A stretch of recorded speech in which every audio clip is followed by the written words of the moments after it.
తమరు ఎప్పుడైనా ఏదైనా సామాన్య పక్షిని చూసారా? పిచ్చుక లాంటిది. ఆ పిచ్చుక ఏం చేస్తుంది? ఏదైనా చెట్టు కొమ్మలపై తన గూడు కట్టుకుంటుంది.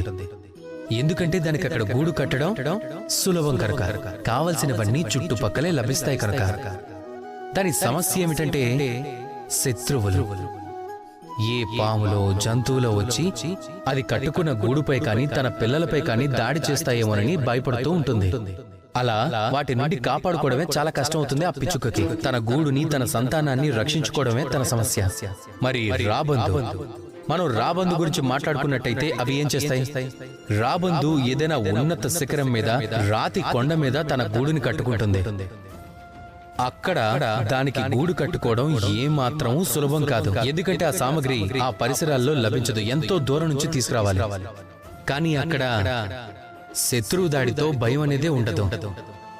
ఆ విధంగా తన గూడుని కాపాడుకోవటం గాని సంతానాన్ని కాపాడుకోవటం గాని సులభం అవుతుంది.